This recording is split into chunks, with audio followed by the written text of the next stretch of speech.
welcome back to I Got You Safe Babe podcast. We are recording this. So here's a quick message from Blackthorn Podcast Networks. They're awesome, and they're also the people that we're promoting with. And today's episode is going to be talking about being a stay-at-home mom while having a partner who works full-time and trying to juggle all of the responsibilities of the household while also being chronically ill. And it's just, I guess it fits. It fits that this episode is late because I've had to record this episode by myself, and I know that it's frustrating that it's late. I'm sorry. Listen, we moved, and we also did a bunch of stuff, including having multiple doctor's appointments, multiple different things to do with custody has changed in the last week, and our move date was moved back a week. So we just really weren't prepared for this move. While we were prepared before, we were no longer prepared by the time that the move came, because 4 kids, 2 dogs, 3 cats, and changing dates. And now it's a rush on us to get everything done that wouldn't have been a rush in the first place if everything had gone according to plan. But as they say, the best made plans of mice and men. So here's the intro from Blackthorn Podcast Networks, and we will jump in. The Blackthorn Podcast Network has awakened. From the thorns through the fog, the real ones rise. In a world choked with echo chambers and empty sound, a network is born from the marrow of myth, the grit of truth, and the unapologetic fire of those who walk the weird way. Welcome to the Blackthorn Podcast Network, a rogues gallery of hosts who don't just speak. They summon, they challenge, they ignite. Einar Blackthorn, forge-born, axe-tongued, eternally unbothered, host of I Am Heathen and So Can You. He's your favorite chaos druid with a mic. If your favorite chaos druid also ran a food truck and had opinions on runes and Star Wars. Gray, co-host of Geek Speak, a quiet storm of intellect and sarcasm cloaked in warmth and curiosity. She's the voice of nuance, the calm in the storm, and the one who catches what others miss. Together, Einar and Gray deliver Geek Speak, where folklore, fandom, and fire collide. Whether it's ancient relics or the MCU, nothing is off limits.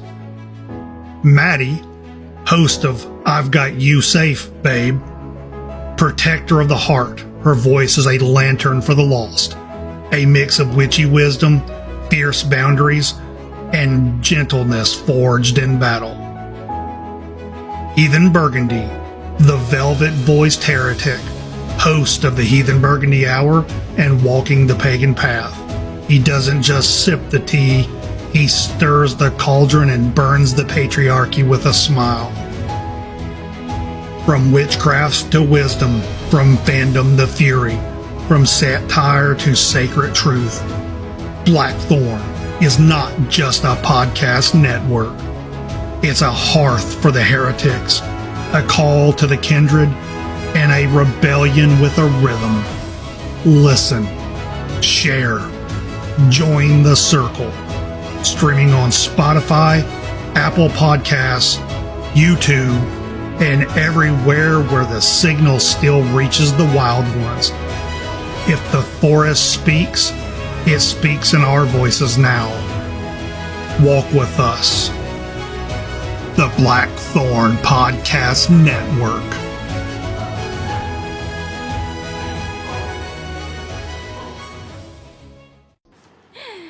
Alright guys, I am a stay-at-home mom. I have 2 dogs, 3 cats, and I also have 4 children in my home. 2 children go to public school, 2 children are homeschooled, and 3 different parenting plans and time frames in which that parenting happens for multiple different reasons. Technically, I have a 50-50 split for my biological child. However, that shifts depending on the needs at the time. There's one child that is in the home like 98% of the time for now, and that is consistently changing. And then there are 2 kids that are here every other weekend during the school year, and other than that, they're at their mom's, and then every other week during the summer. So things are shifting with them as well. So as we look at different plans and how that works with responsibilities, with tasks, with things like that, it all comes down to a lot of time management. And as you can see, that has fallen apart in this week. It's fallen apart because we've moved, it's fallen apart because our schedule was messed up, and it's fallen apart because we've added another animal to the family. So as we look at why we do things the way that we do and how we build habits and routines to be successful, we have to also take into account that things are constantly changing, things are constantly evolving. And as we go through life, we go through changes and evolutions. I'm also chronically ill on top of that, so trying to figure out doctor's appointments and pre-recording. We had it pre-recorded so that I wouldn't have to worry about it when we moved. Like I said, shifts happen. So here we are, late, but it's okay. How do we make it all work? A lot of time, a lot of patience, a lot of losing our patience, and a lot of figuring out how we're gonna move forward in a better way. That's the simple answer. But the longer answer is trying to form healthy habits and routines, part of which involves figuring out whose responsibility is what, and also figuring out how we're going to handle each responsibility in manageable ways. Even on days when physically I'm unable to do a lot, what can I still do? What is a responsibility I can still do? What is my time? What is my space? What is necessary and what isn't? And a lot of that comes down to communication, which isn't always A+, but we try. When we look at the fact that we have children that are homeschooled and we have children that are in school, we have to also look at the fact that we have space in which children are able to focus dedicated time to learning. That also means forming routines around TV, around video games, around when it's appropriate to play games, when it's appropriate to be in class studying, and also building that routine before the school year starts so it's not so shocking. It's not such an immediate change. At the beginning of this month, we started the routine where the kids are only allowed to play video games on the weekends, and they're only allowed to watch TV after a certain point in the day. And this is building for them to be able to sit down, do their classwork, do their schoolwork, get through what they need to do, play outside, give themselves brain breaks, as well as being able to do science experiments and multiple other things that are going to become available during the school year. That means that they have to get into a routine where they are waiting for the instant gratification of screen time. And that's okay, but we have had to build to that. That's not something that is just built in, because our summer routine is pretty much do what you want. You want to watch TV? Go ahead. You want to play video games? Sure. You want to play outside? Awesome.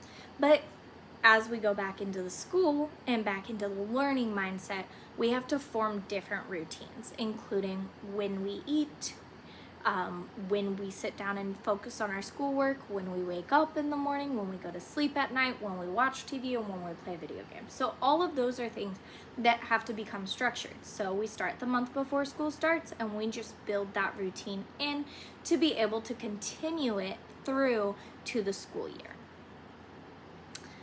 When it comes to school lessons and responsibilities, one of my homeschool kids knows he logs in, he goes to his first class, he takes a brain break, he gets food, water, whatever snacks he needs, he goes to his second class, logs into that class, goes through that, then he comes and talks to me, and we go through what's left for the rest of the day, whether that is coursework for the next day or filling out the other classes that he has throughout the school year that are not online classes, but actual classes that he has to fulfill learning material for, or that I'm responsible for teaching.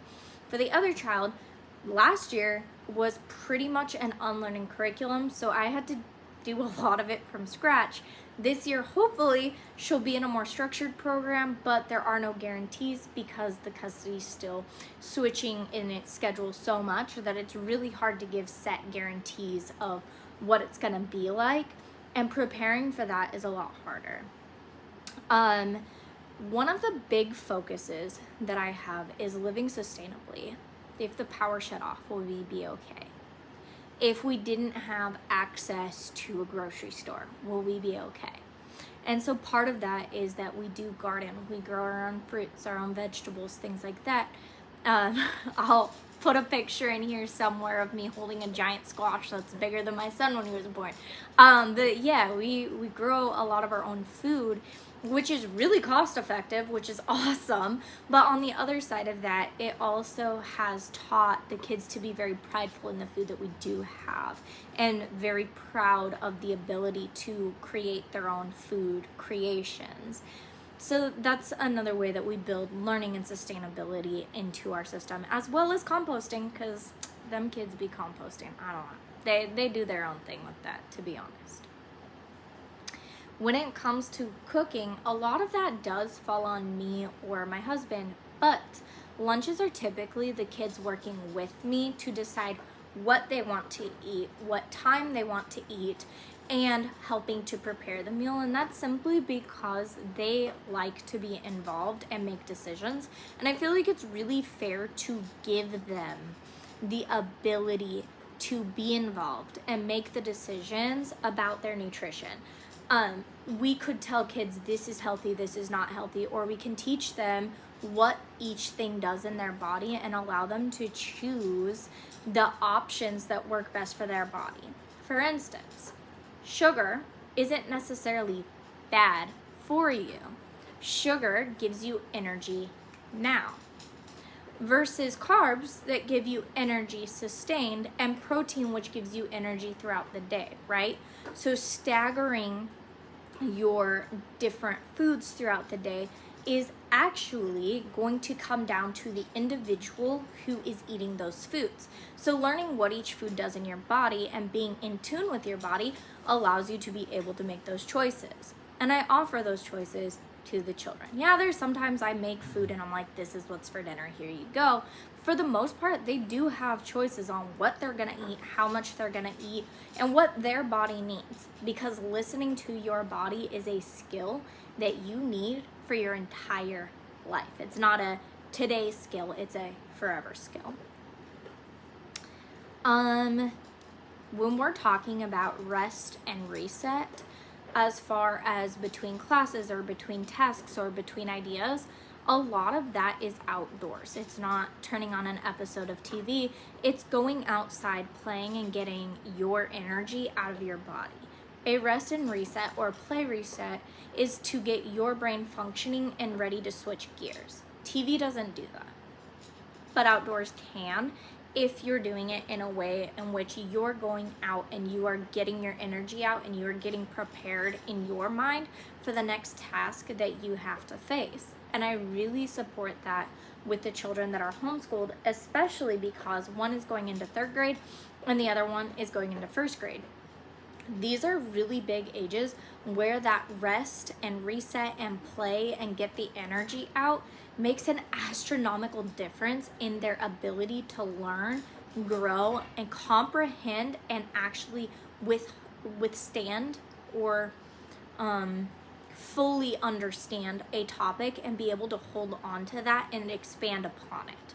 So a lot of that is things that we use in our day-to-day, but also things that we use in our schooling. I covered screen time. Dinner's pretty much my time. A lot of times when it comes to dinner, I'm the one making dinner and I just kind of kick everyone out of the kitchen, and that's my quiet time. And dinner is the meal where the kids probably have the least amount of choice, because typically have an idea, like, this is what I'm making for dinner, this is when I'm making it, this is when I'm starting it, and everyone get out of my kitchen, because I need some peace, some quiet, and the ability to do so, and cooking tends to be the excuse, and it's typically dinner that is the excuse that's used. Hey, get out of my kitchen, I'm trying to cook. But really, I need a brain break. I can't handle so much stimulation, and this is the time where I need that stimulation calmed, and I can do so while also still providing for my family. I do try to have everyone have dinner at the same time. We are finally getting a dining room table, so we'll all be able to fully sit down and have dinner together. But I do try to at least have us all eating at the same time, and if that's watching a movie or sitting on the couches or whatever the case may be, similar in the same room. And that's kind of our all connection time, because it's also around the time when Liam gets home from work. So he's able to be present and actually engage in conversation and play and fun with all of the kids.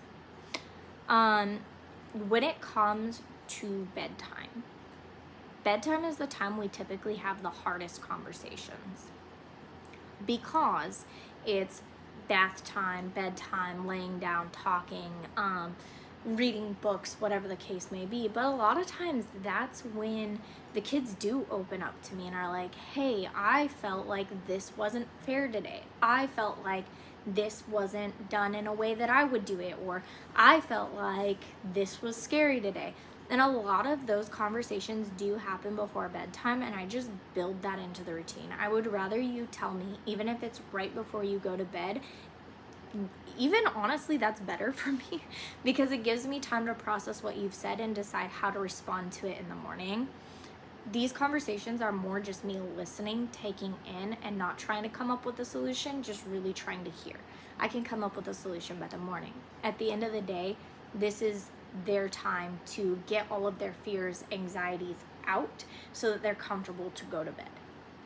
And that tends to be what happens naturally anyway, so I'm just gonna let it keep happening and build in time for the conversations, for the understanding, whether that's I really hated math today, it sucked, or it's I'm really scared of the monster under my bed. These are all conversations that can and do happen right before bed. When it comes to rest, I try to get the rest. However, I have extreme insomnia. So I'm either up all night or crashing out as soon as the kids are in bed, I'm in bed. And there's really no in between there. And so for me, rest is a really hard routine, and a routine that I want to spend more time focusing on, and a routine that I want to spend more time understanding and getting a better grip on. However, with insomnia and chronic illness and pain, there's no guarantees that I'll be able to, but I can still try. So that's kind of where I'm gonna leave off there. I'm going to be inserting some really awesome heathen companies at the end here, and then I will also be inserting a ad for Valhalla and the Valencia project. Whether you would like to participate in Valhalla, or whether you would like to support the Yule project that they have, or simply support the Valencia project in their prison, the delivery of items to prisoners and teaching in prisons, whatever the case may be, that is an option, and I will insert some information there for you. Please do not be afraid to reach out to them and say, hey, how can I help? There are auctions going on TikTok for them, as well as other ways to donate through their website. So if that is something that interests you, please do reach out to some of these companies, some of these amazing artists, and if you are feeling charitable as we go into the Yule season, please reach out to the Valencia Project and see how you can help. Thank you so much for your time. I'm so sorry that it's late, but here we are. Have a fantastic rest of your day. Ravenfindings Gifts and Treasures is a wonderful company out of West Virginia. They make multiple different statues, art, portable altar boards, and drinking horns. If this is something that interests you, please reach out on their Etsy store for any of their products there, or check out their TikTok page as well. Oculus 3 Knives is a wonderful heathen creator who hand forges these amazing blades and sells them directly from his TikTok page. If you are looking for the blade that might just suit you and your needs, you should absolutely check out his channel and reach out to him to make sure that you are getting the blade that you desire.